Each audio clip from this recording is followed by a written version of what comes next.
मैंने आज ये तो देख लिया, अगर आपके पास पैसा हो तो आप एफआईआर भी बदल सकते हो, और इस चीज़ को प्रूव करूंगा। पर उससे पहले लड़ाई किस बारे में हुई, क्यों हुई, हम इस बारे में बात नहीं करेंगे। मैं सीधा पॉइंट पे बढ़ता हूँ। एलविश ने जो लोकेशन दी थी वो उसके घर की लोकेशन थी, या फिर किसी के तो घर की लोकेशन थी। और मेरा इंस्टिंक्ट बोला कि मुझे उसे अपने लोकेशन में बुलाना चाहिए, जो एक पब्लिक लोकेशन हो। अब मेरे को यही था भाई कि जो भी गलत फहमी है डिबेट से सॉल्व करो। अगर आपको लगता है आप सही हो तो आप डिबेट करो, मेरे को लगता है मैं सही हूँ, मैं डिबेट करूंगा। तो कुल मिला के शब्दों से ही जीतना था इस चीज को।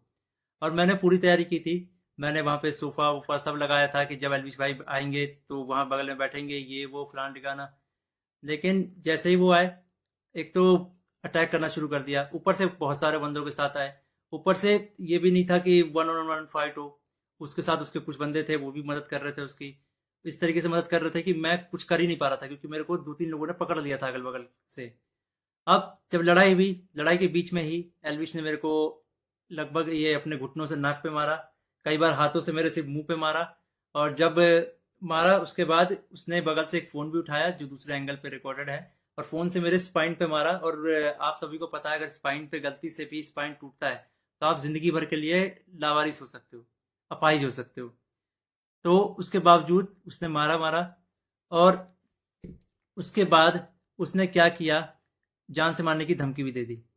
अब जान से मारने की धमकी एक दो बार नहीं दी, मल्टीपल टाइम्स दी। कम से कम जितना मुझे पता है 3 बार तो दी ही थी उसने धमकी जान से मारने की। और ऑफ कैमरा भी उसने कई बार जान से मारने की धमकी दी। अब ये सब होने के बाद जब लड़ाई वड़ाई खत्म हो गई, तो उसके बाद वो वापस जा रहे थे, तो वो जो बंदे लाया था उनमें से कुछ बंदे मेरे को, मतलब होता है ना एक प्यार से धमकाने वाला सीन, कि भाई सॉरी बोल दे, क्यों ले रहा है पंगे, ये वो। भाई मैं तो अपने चीज़ों पे अटल था। मैंने बोला मैं सॉरी तो नहीं बोलूंगा, क्योंकि मैंने गलती तो की नहीं है।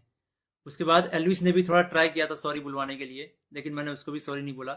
और ये सब जब हुआ तो शुरू में मेरे को लगा मेरे को सिर्फ यहाँ चोट आई है, क्योंकि मेरे को कहीं पे भी दर्द फील नहीं हो रहा था। तो मेरे को शुरू शुरू में सिर्फ यहाँ चोट आई।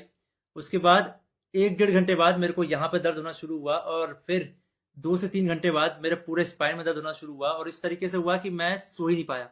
सुबह 4 बजे मैंने सोने का ट्राई किया था, मैं दोस्त के घर साकेत गया हुआ था। मैंने सोने का ट्राई किया, अनफॉर्चुनेटली मैं दर्द से सो ही नहीं पाया।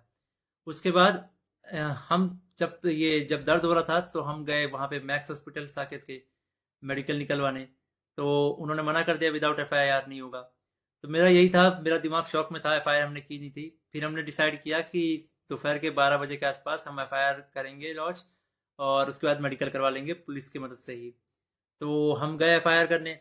अब जब एफआईआर करने गए तो हमने पूरा बता दिया कि भाई ये सेक्शन लगाना है, अटेम्प्ट टू मर्डर है, साफ साफ दिख रहा है।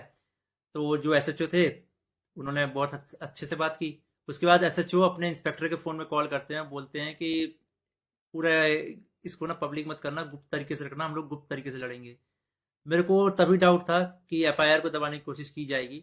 और वही हुआ। अभी मैंने एक आर्टिकल पढ़ा जिसमें एलविश के ऊपर एक भी वो सेक्शन नहीं लगा जो मैंने एफआईआर में लिखवाई थी। अटेम्प्ट टू मर्डर का एक भी सेक्शन नहीं है उसमें। तो कुल मिला के मैं क्या समझूं, अगर आपके पास पैसा हो तो आप एफआईआर भी बदल सकते हो।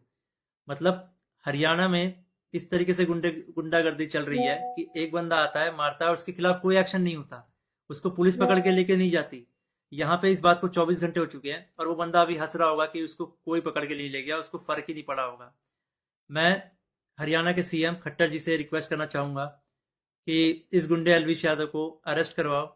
इसका बैकग्राउंड बहुत खराब है, जिस तरीके से ये यूथ को इंस्पायर कर रहा है, वायलेंस को प्रमोट कर रहा है, उससे साफ साफ पता लग रहा है यूथ बहुत गलत वे में मोटिवेट हो रही है इससे। और ये चीज़ बहुत ही खराब है। तो खट्टर जी, मैं इंडिया के कानून पे बहुत भरोसा करता हूँ, लेकिन अगर यहाँ पे नाइंसाफी हुई तो एक तरीके से बहुत सारे लोगों को ये तो समझ में आ जाएगा कि इंडिया का कानून सिर्फ गरीबों के लिए बना है, अमीरों के लिए नहीं बना है। तो मैं नहीं चाहता कि ये कानून भी, ये एफआईआर भी दब जाए। और साफ साफ पता लग रहा है दबाने की कोशिश की जा रही है इस एफआईआर को। अगर ये एफआईआर दबता है तो ये इंडिया के कानून की हार है। मैं आप लोगों से रिक्वेस्ट करूंगा, गुरुग्राम पुलिस को और खट्टर जी को इस ट्वीट में टैग करो, और उनको रिक्वेस्ट करो कि एलविश यादव को जितनी जल्दी हो सके, इस गुंडे को जितनी जल्दी हो सके अरेस्ट करा जाए। क्योंकि अगर कोई भी ऐसे मार के निकल जाएगा और फिर अपने स्टोरी में डालेगा कि भाई वर्क डन, तो खुल्लम खुल्ला यही है कि वो वायलेंस को प्रमोट कर रहा है, और उसको पता है कि उसका कोई कुछ नहीं बिगाड़ सकता। तो एक तरीके से ये इंडिया के कानून की हार है। तो अभी जो मैं एफआईआर लिखवा के आया था, मुझे उसकी कॉपी भी नहीं मिली, और मुझे लगता है मिलेगी भी नहीं। बोला तो वैसे सुबह मिल जाएगी, लेकिन आई डोंट थिंक सो, क्योंकि आर्टिकल में साफ साफ दिख रहा है कि एफआईआर के जो सेक्शन है वो बहुत अलग किए गए हैं। तो इंडिया के कानून का मजाक ना बने, तो आप लोगों से एक आखिरी बार रिक्वेस्ट है, सीएम खट्टर जी को गुरुग्राम पुलिस के ऊपर टैक्स अटैक किया जाए, ताकि ये मामले को वो लोग सीरियसली ले।